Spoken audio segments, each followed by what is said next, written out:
आपके साथ आस्था कौशिक और आप देख रहे हैं न्यूज 18 उत्तर प्रदेश उत्तराखंड का नया Saturday prime time show the great political drama, जहां सत्ता सिर्फ दिखाई नहीं जाती, समझाई भी जाती है। जहां बयान सिर्फ दिखाई नहीं जाते, उनके पीछे की राजनीति भी बताई जाती है।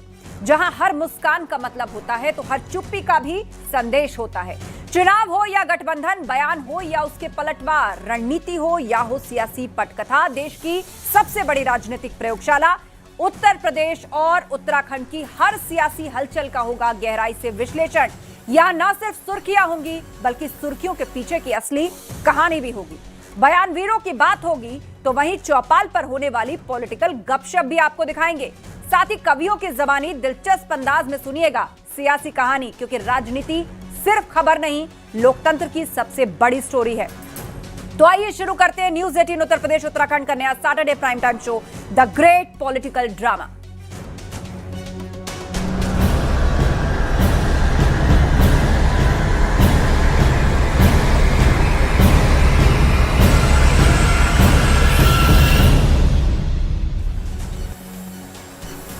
द ग्रेट पॉलिटिकल ड्रामा में आज इस वीक 3 सबसे अहम पॉलिटिकल स्टोरीज की हम बात करेंगे। स्टोरी नंबर 1, आखिर क्यों वक्फ बोर्ड में पारदर्शिता की कोशिशों को लेकर यूपी के सियासी गलियारों में वार पलटवार हो रहे हैं। स्टोरी नंबर 2, आखिर क्यों अखिलेश यादव मुस्लिम यादव समीकरण और पीडीए के दावों के बीच सॉफ्ट हिंदुत्व पर शिफ्ट होते दिख रहे हैं। स्टोरी नंबर 3, लखनऊ की बंद गलियों में एक तीसरा मोर्चा चुपके से अंगड़ाई ले रहा है। दलित, पिछड़े और मुस्लिम वोट बैंक को अपने पाले में करने की इस आहट से किसको घबराहट हो रही है। उत्तर प्रदेश की राजनीति का एक ही नियम है, यहां मुद्दों का मौसम कभी सूखा नहीं रहता। कभी बुलडोजर, कभी चुनाव, कभी बयानबाजी, लेकिन इस बार पूरा सियासी दंगल अटका है एक नए शब्द पर, और वो है यूपी वक्फ बोर्ड। मामला इतना गर्म है कि समाजवादी पार्टी से हक पर डाका बता रही है। वहीं बीजेपी साफ साफ कह रही है कि वक्फ के नाम पर जो जमीनों की लूट हुई है उसका हिसाब तो होकर रहेगा। क्या है पूरा मामला, सियासी गहमा गहमी की पहली रिपोर्ट।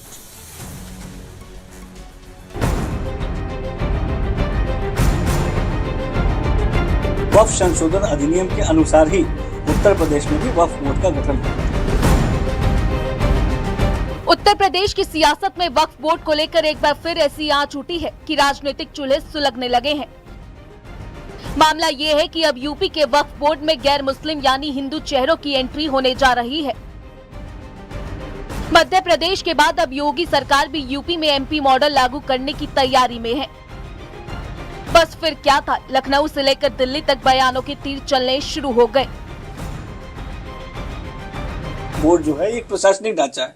इस सरकार की तरफ से एक प्रशासनिक ढांचा है जिसका काम है वक्फ के संपत्तियों को मॉनिटर करना।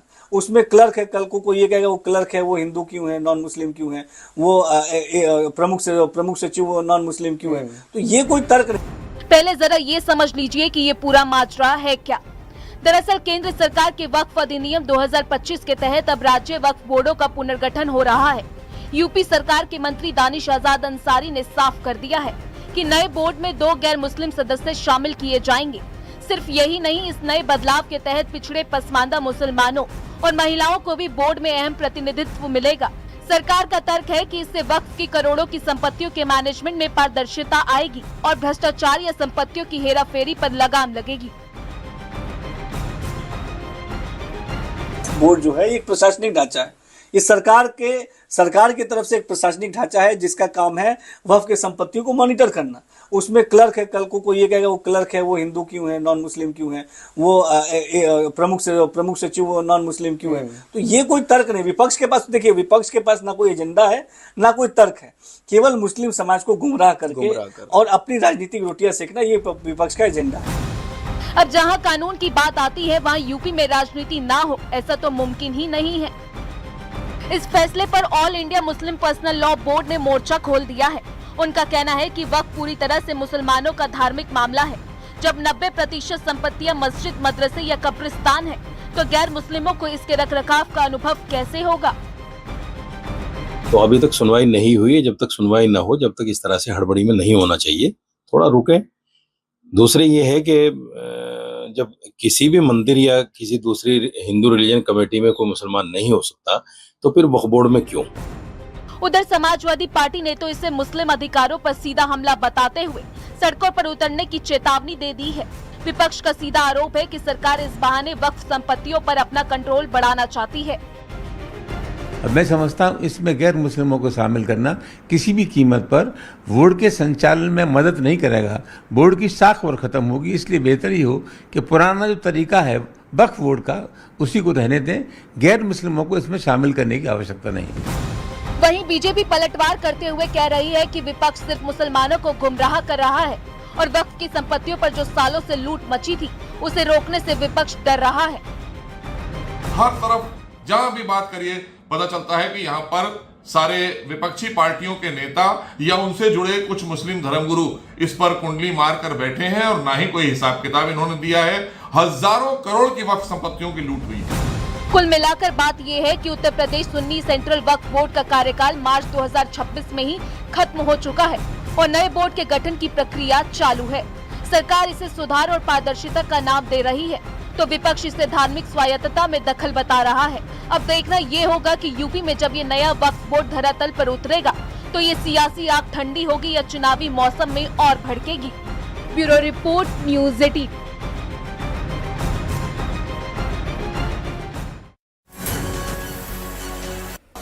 मुस्लिम वोटर्स की दुहाई देने वाली समाजवादी पार्टी अब खुलकर सॉफ्ट हिंदुत्व की पिच पर खेलने की कोशिश कर रही है। कभी काशी विश्वनाथ में हाजिरी, कभी शंकराचार्य के चरणों में बैठकर गौमाता की बातें।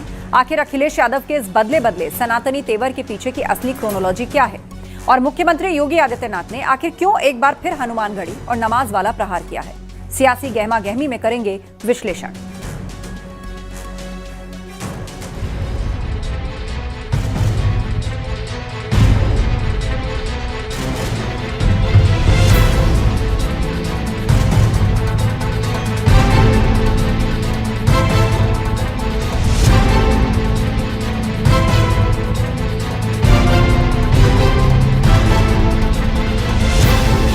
यूपी की सियासत में एमवाई यानी मुस्लिम यादव और पीडीएफ पिछड़ा दलित अल्पसंख्यक फॉर्मूले का डंका बजाने वाली समाजवादी पार्टी अचानक मंदिर और सनातन वाली सियासत की तरफ झुकती दिखाई दे रही है। हम बात कर रहे हैं समाजवादी पार्टी के मुखिया अखिलेश यादव की। उत्तर प्रदेश की राजनीति में इस समय एक बहुत बड़ा यू टर्न देखने को मिल रहा है।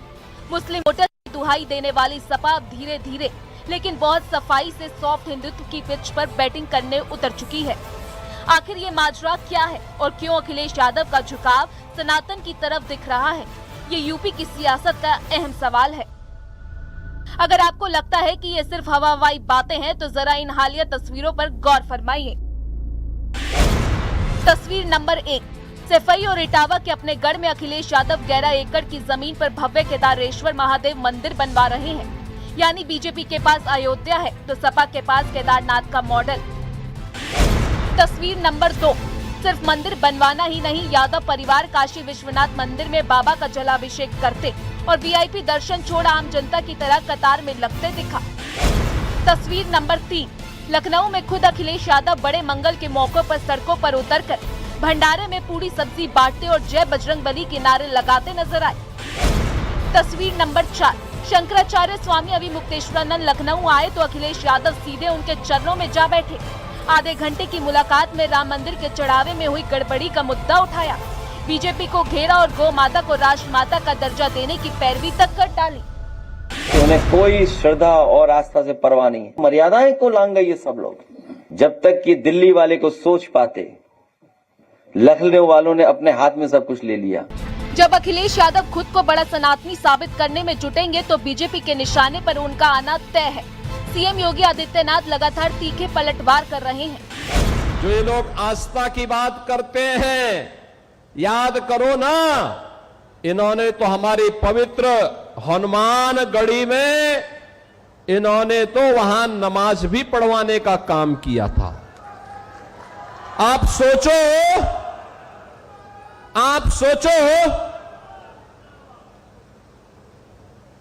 कल्पना करिए, क्या कोई जामा मस्जिद में कभी हनुमान चालीसा का पाठ कर पाएगा? क्या सरकारें करवा पाएंगी?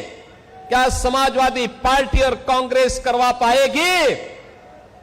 अगर नहीं करा पाएगी तो ये पाप क्यों करवाया गया था? अयोध्या में हनुमानगढ़ी की सीढ़ियों पर नमाज पढ़वाने का पाप क्यों करवाया गया था? लब्बो लुआब ये है कि अखिलेश यादव समझ चुके हैं कि अगर यूपी की गति दोबारा पानी है तो सिर्फ अल्पसंख्यक वोट बैंक के भरोसे काम नहीं चलेगा। बहुसंख्यक समाज को साधे बिना लखनऊ का रास्ता साफ नहीं होने वाला। अब देखना ये है कि जनता को अखिलेश यादव का ये नया अवतार कितना पसंद आता है और क्या 2027 के महामुकाबले में ये सॉफ्ट हिंदुत्व कार्ड बीजेपी के कोर एजेंडे के सामने टिक पाएगा। Bureau report, news 18। लखनऊ से लेकर दिल्ली तक दलित, पिछड़े और मुस्लिम वोट बैंक को साधने के लिए एक तीसरा मोर्चा चुपके से पैर पसार रहा है। एक तरफ चंद्रशेखर और स्वामी प्रसाद मौर्य की सीक्रेट मीटिंग्स हो रही हैं, दूसरी तरफ हैदराबाद वाले असदुद्दीन ओवैसी की एंट्री की स्क्रिप्ट लिखी जा रही है। लेकिन इस तीसरे मोर्चे की सुगबुगाहट ने सबसे ज्यादा चुनौती दी है बहुजन समाज पार्टी को। अब मायावती ने इशारों में कहा, लेकिन मुखर अंदाज में वार करना भी अब शुरू कर दिया है।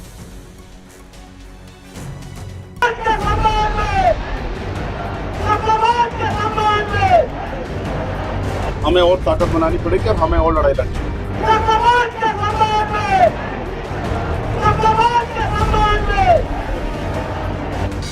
उत्तर प्रदेश की सियासत में इस समय गजब की हलचल मची हुई है। अगर आप सोच रहे हैं कि यूपी की चुनावी लड़ाई सिर्फ एनडीए और इंडिया गठबंधन के बीच है तो थोड़ा ठहरिए, क्योंकि लखनऊ की बंद गलियों में एक तीसरा मोर्चा चुपके से अंगड़ाई ले रहा है। दलित, पिछड़े और मुस्लिम वोट बैंक को अपने पाले में करने के लिए इस बार बड़े दिग्गजों ने हाथ मिलाना शुरू कर दिया है और इस नए मोर्चे की सुगबुगाहट से सबसे ज्यादा बेचैनी कहीं फैली है तो वह बहुजन समाजवादी पार्टी के खेमे में। आखिर क्या है ये पूरा त्रिकोण, चलिए कड़क अंदाज में समझते हैं। कहानी की शुरुआत होती है आजाद समाज पार्टी के प्रमुख और सांसद चंद्रशेखर आजाद और पूर्व मंत्री स्वामी प्रसाद मौर्य की सीक्रेट मीटिंग से। दोनों नेताओं की मुलाकात के बाद राजनीतिक गलियारों में इस बात की चर्चा आम हो गई है कि यूपी में जल्द ही एक नया मोर्चा सामने आने वाला है। इस संभावित मोर्चे में केवल दलित और पिछड़े ही नहीं बल्कि हैदराबाद वाले असदुद्दीन ओवैसी के शामिल होने की भी पूरी चर्चा है। सोचिए, चंद्रशेखर का युवा दलित आधार, स्वामी प्रसाद मौर्य का गैर यादव ओबीसी चेहरा और ओवैसी का मुस्लिम फैक्टर, अगर ये तीनों मिल गए तो ये गठबंधन सीधे तौर पर बीजेपी और सपा कांग्रेस गठबंधन के वोट बैंक में तगड़ी सेंध लगा सकता है। मायावती जी घर से न निकले, खाली मोबाइल से अपनी पार्टी चलाती रही, ज्ञान देने की आवश्यकता नहीं है।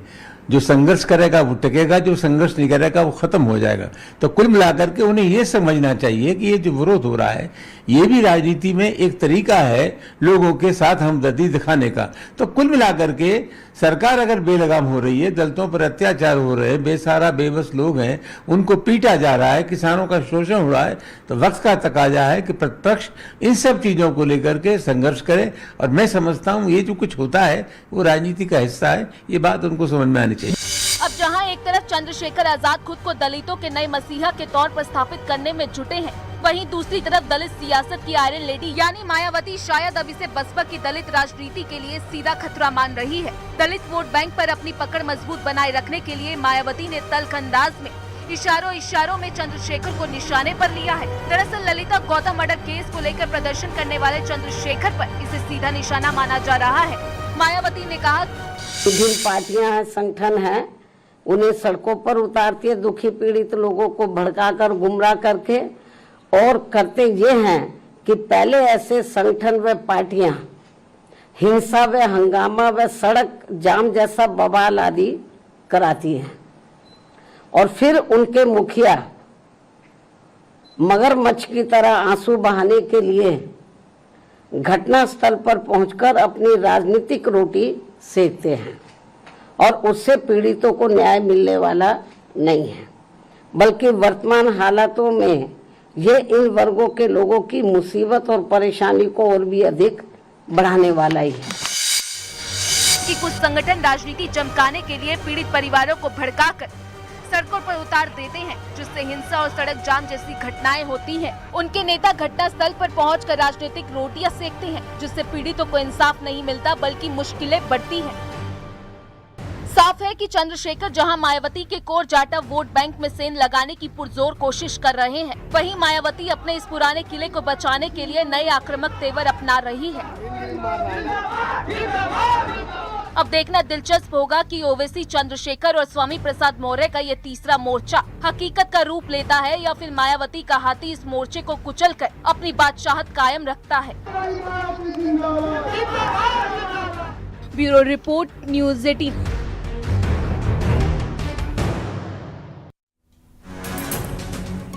बहस तो पूरे हफ्ते चली, लेकिन कुछ बयान ऐसे रहे जिन्होंने सिर्फ सुर्खियां नहीं बनाई बल्कि सियासत का पारा तक चढ़ा दिया। अब वक्त है इस हफ्ते के टॉप 5 सियासी बयानों का और उन बयान वीरों का जिन्होंने अपने एक एक शब्द से राजनीतिक गलियारों में हलचल मचा दी।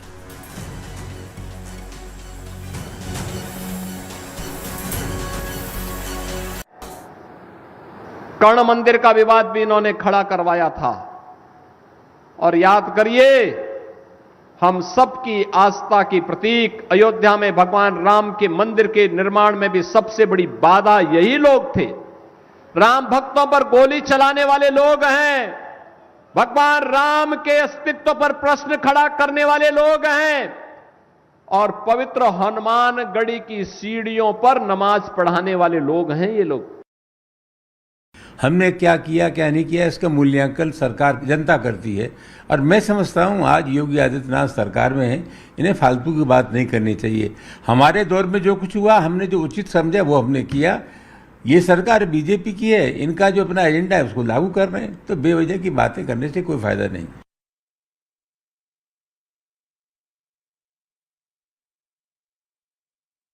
जब से मुख्यमंत्री जी शासन में सत्ता में आए हैं, अयोध्या नित नए आयाम को गढ़ रही है और पूरे विश्व में आज लोग अयोध्या की तरफ आना चाहते हैं। तो यह ध्येय ही था कि कहीं ना कहीं विवाद पैदा करना है और इसको हम लोग एक अपराध की दृष्टि से देखते हैं। और जब से हिंदू युवा सम्राट और संपूर्ण देश को विकसित करने वाले, संपूर्ण प्रदेश को अपना परिवार मानने वाले योगी जी आए हैं, तब से कोई भी एक दूसरे के धर्म में कोई हस्तक्षेप नहीं कर पा रहा है।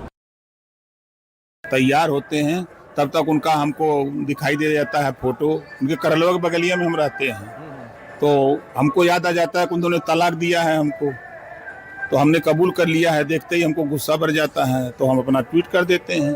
जो तलाक की वजह से ट्वीट कर रहे हैं और क्या है, डेली ट्वीट कर रहे हैं इसमें। अब वो अगर कर रहे हैं तो फिर हमको तो करना पड़ेगा ना। आप अपने जाति के नेता बनिए, अपनी जाति को संभालिए, अपनी जाति को बोलिए कि अगर निषादों का विरोध कर देंगे तो प्रधान नहीं बन पाएंगे, विधायक तो बहुत बड़ी बात है, क्योंकि सबसे ज्यादा वोट हमारा है, सबसे ज्यादा वोट हम लोगों का है। कोई ऐसा गांव नहीं है जहां 500, 400, 2000, 4000, एक ऐसे गांव है जो 8-8 हजार वोट है हमारे पास। इतना वोट तो किसी के पास नहीं है। हमारा वोट पहुआ हुआ है कि झुआ हुआ है।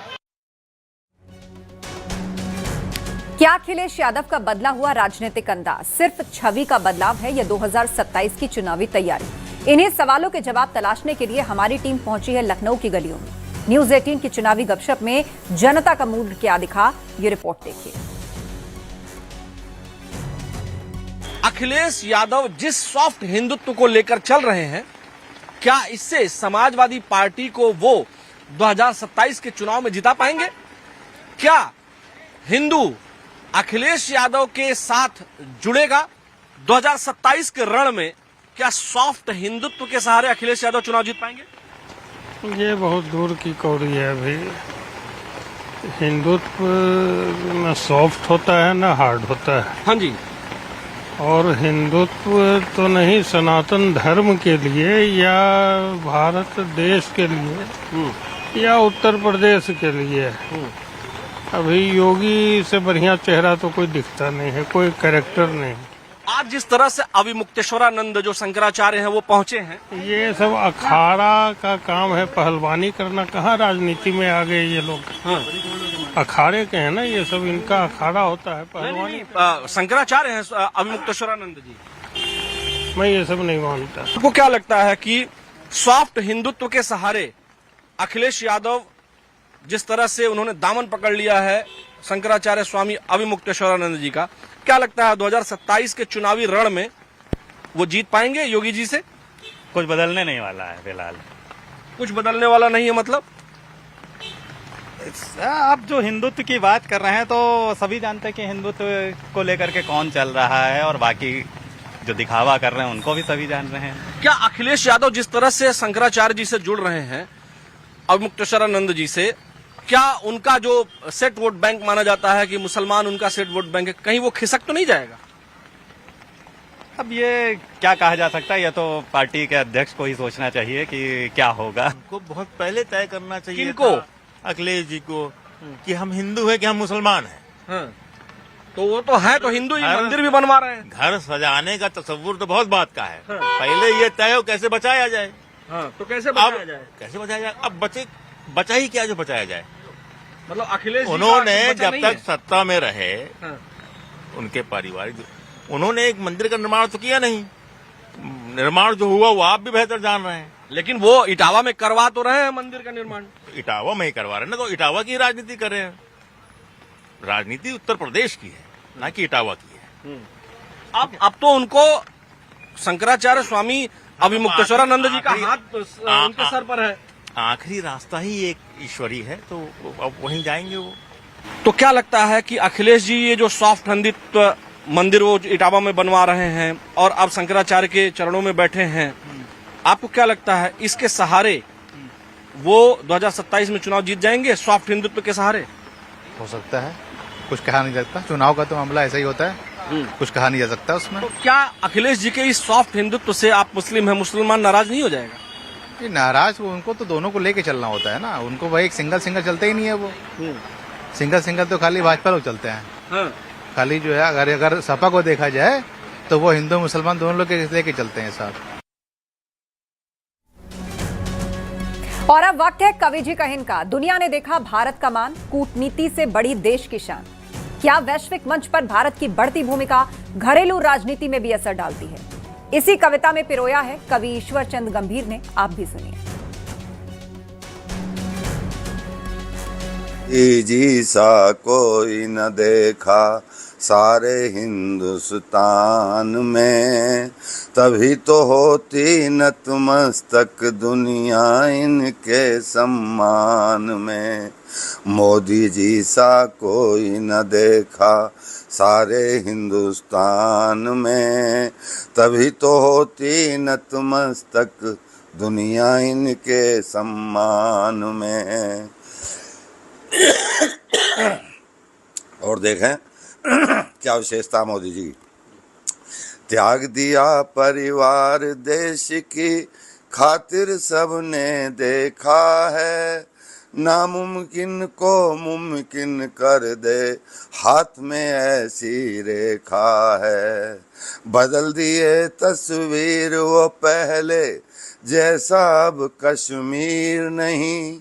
बहन बेटियां हुई सुरक्षित, अब जीवन में पीर नहीं। अब जीवन में पीर नहीं।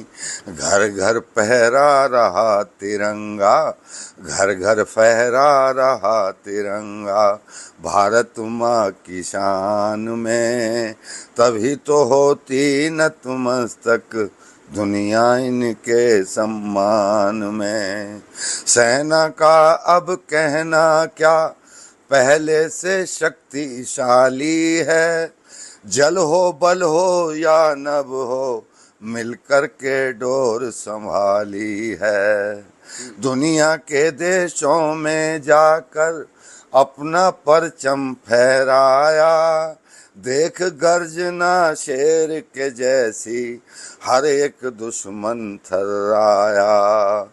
हर एक लक्ष्य को भेजने वाले, हर एक लक्ष्य को भेजने वाले रखते तीर कमान में, तभी तो होती नतमस्तक दुनिया इनके सम्मान में।